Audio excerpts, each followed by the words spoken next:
முதல்வன் இவன் என்று ஆளவந்தார் இளையாழ்வாரை பார்த்த மாத்திரத்தில் உள்ளத்தில் ஆனந்தப்பட்டார்.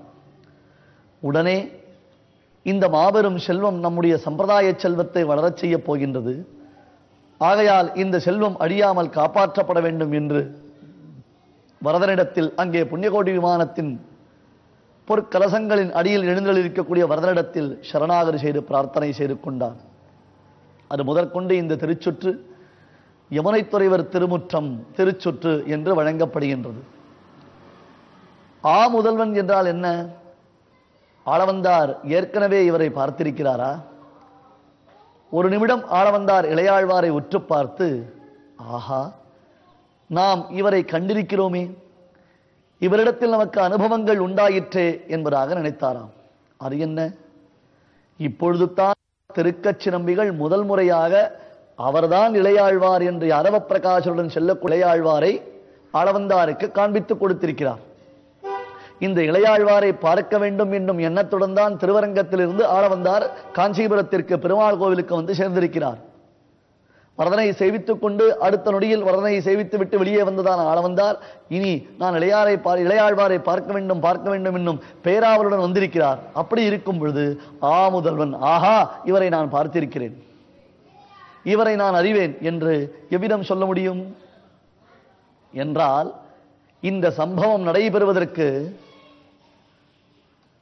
சில ஆண்டுகள் முன்பாக, சில ஆண்டுகள் இல்லை, சில 100 ஆண்டுகள் முன்பாக நடைபெற்றதொரு சம்பவத்தை நாம் மறுபடியும் இந்த இடத்தில் நினைவு கூற வேண்டும். இங்கிருந்து தற்பொழுது நாம் தாமிரபரணி கரையில் அமைந்திருக்கக்கூடிய திருக்குறுகாபுரி என்னும் ஆழ்வார் திருநெறி திவ்ய கஷேத்திரத்திற்கு மறுபடியும் வரலாம். பிரபன்ன ஜன சந்தான கூட்டஸ்தரான சுவாமி நம்மாழ்வார் இந்த திருத்தலத்தில் தான் எழுந்தருளியிருக்கிறார். நம்மாழ்வாருடைய அவதார கஷேத்திரம். இந்த திருத்தலத்தில் ஆழ்வாருடைய திவ்ய மங்கள விக்கிரகத்தை நாம் சேவிக்கின்றோம். தெய்வீக எழில் கொஞ்சுவதாக உபதேச முத்திரையுடன் ஆழ்வாருடைய திவ்யமான அந்த திருமேனி அமைந்திருக்கின்றது.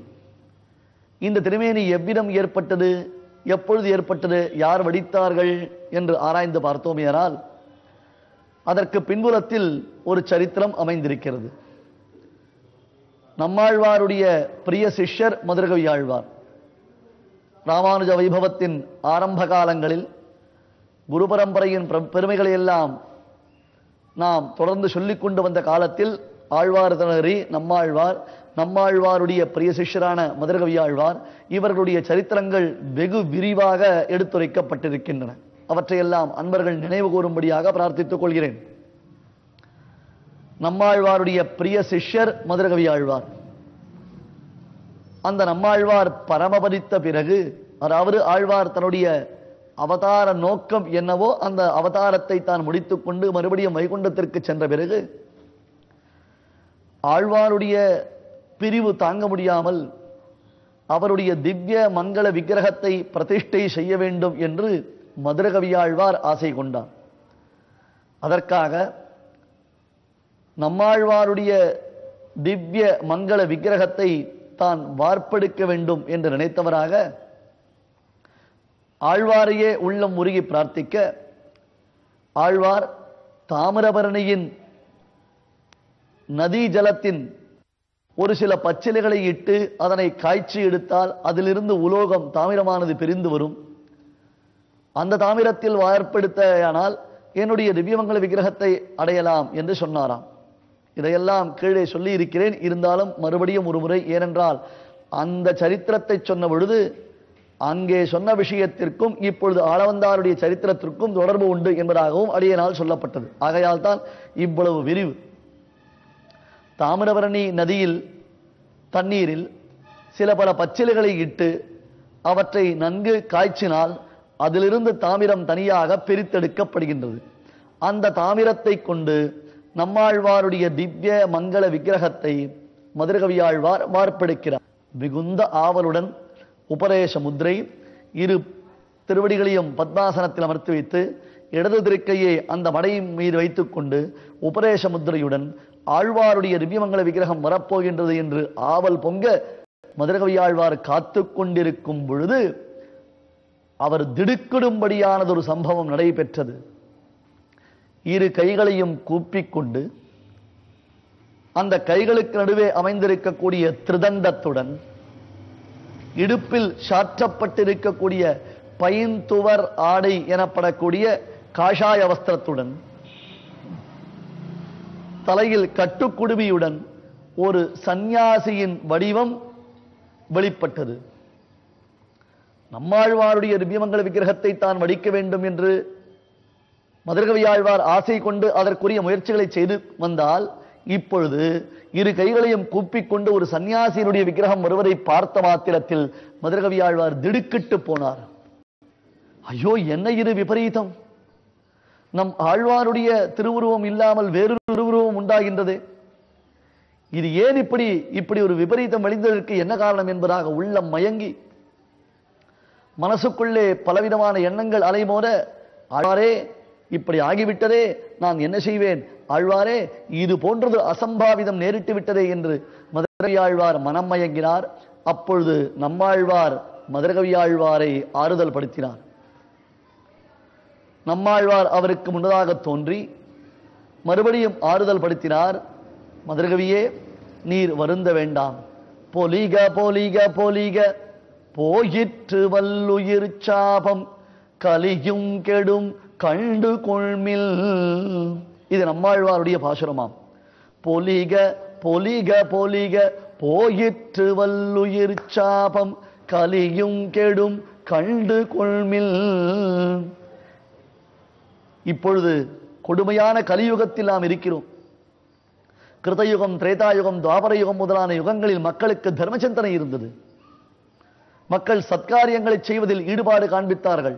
நல்ல விஷயங்களை தெரிந்து கொள்ள வேண்டும், நல்ல பெரியோர்களிடத்தில் பழகி இருக்க வேண்டும், நல்ல மகாத்மாக்கள் சொல்லக்கூடிய பிரசங்கங்களை கேட்க வேண்டும், அவர்கள் திருவாக்கிலிருந்து வரக்கூடியதான சாஸ்திரார்த்தங்களை எல்லாம் நாம் உணர்ந்திருந்து நல்ல வழியில் நடக்க வேண்டும் என்று மக்களுக்கு அப்படி ஒரு நல்ல மனோபாவம் இருந்தது. ஆனால் கலியினுடைய தோஷத்தினாலே, இந்த கலியுகத்தினுடைய தோஷத்தினாலே எங்கும் காமம், குரோதம் வளர ஆரம்பித்தது.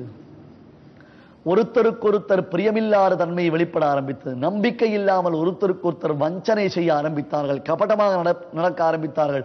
அதைவிட முக்கியமானது, தர்மங்களில் பற்றுதல் இல்லாத ஒரு நிலை உண்டாயிற்று. ஐயோ, கொடுமையானது ஒரு கலி வருத்துகின்றதே, இந்த கலியிலிருந்து எவ்விதம் நாம் விடுபட முடியும்? கலியுகத்தில் பிறந்திருந்து கலியிலிருந்து விடுபட முடியுமா என்று வருத்தமுற்ற சமயத்தில் தான் ஆழ்வார் பாடினார். பொலிக பொலிக பொலிக போயிற்று வல்லுயிர் சாபம். ஆயிற்று, இனி கவலைப்படாதீர்கள், இனி ஒரு கஷ்டமும் இல்லை, இனி ஒரு கிளேசமும் இல்லை. கலியும் கெடும் கண்டு கொள்மில். கலி கெட்டுவிட்டது. ஆம், இனி கலி அழிந்து விட்டது. கலியை கண்டு நீங்கள் பயப்பட தேவையில்லை.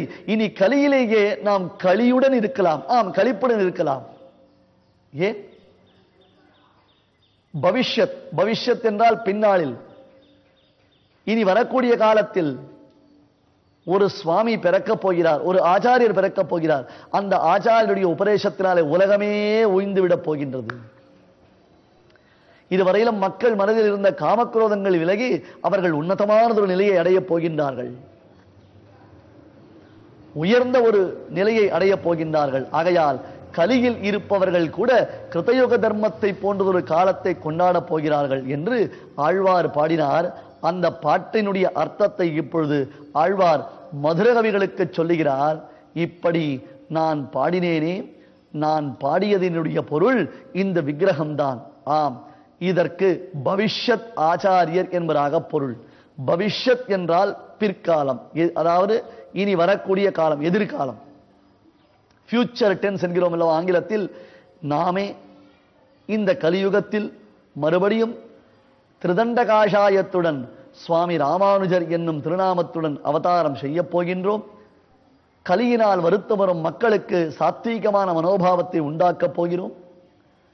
உலகமெங்கும் உன்னதமான சரணாகதி என்னும் சத்சம்பிரதாயத்தை நாம் பிரச்சாரம் செய்ய போகிறோம். ஆகையால் இந்த விக்கிரகத்தையும் நீ வழிபட்டு வர வேண்டும்.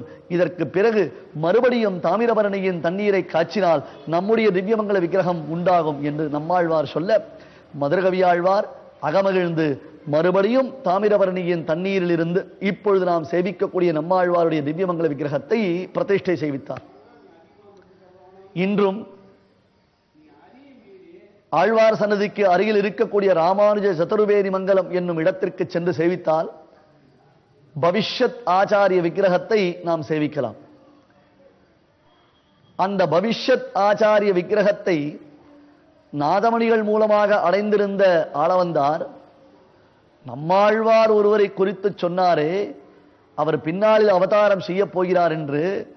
அவர்தான் இவர். ஆம், பவிஷ்யத் ஆச்சாரிய விக்கிரகத்தில் எந்த வைலட்சண்யங்கள் காணப்படுகின்றனவோ அந்த திருமுக மண்டலம், அதில் இருக்கக்கூடிய புன்னகை, காந்தி விசேஷம், தேஜோ விசேஷம், இவற்றையெல்லாம் ஒப்புமையிட்டு பார்க்கும் பொழுது அந்த பவிஷ்யத் ஆச்சாரிய விக்கிரகம்தான் இங்கே சுவாமி ராமானுஜராக அவதாரம் செய்திருக்கிறார் என்பதை நன்கு உணர்ந்திருந்த ஆளவந்தார் ஆ முதல்வன் என்று கடாட்சித்தாராம்.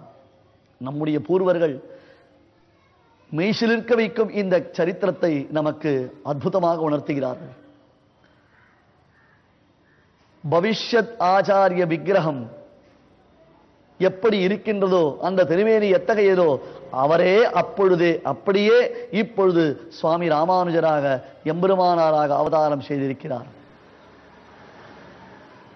அதனால்தான் ஆ முதல்வன் இவன் என்று ஆளவந்தார் அவரை கொண்டாடி வரதனிடத்தில் சரணாகதி செய்து, இவர் பூர்வபக்ஷ கிரந்தங்களை எல்லாம் வாசித்துவிட்டு இன்னும் சற்று பொறுத்து வர வேண்டும் என்பதாக எண்ணம் கொண்டு அங்கிருந்து விடை பெற்று கொண்டு மீண்டும் திருவரங்க திருப்பதிக்கு ஆளவந்தார் திரும்பினார்.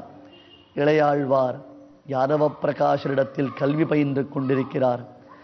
எத்தனை காலம்தான் இப்படியே சென்று கொண்டிருக்கும்? ஆளவந்தார் செய்த சரணாகதி பலிக்க வேண்டாமா? வரதன் தியாகராஜன் என்ற பெயருடன் திக்கட்டும் புகழ் பரப்பி திகழ வேண்டாமா? அதற்கும் ஒரு காலம் ஏற்பட்டது.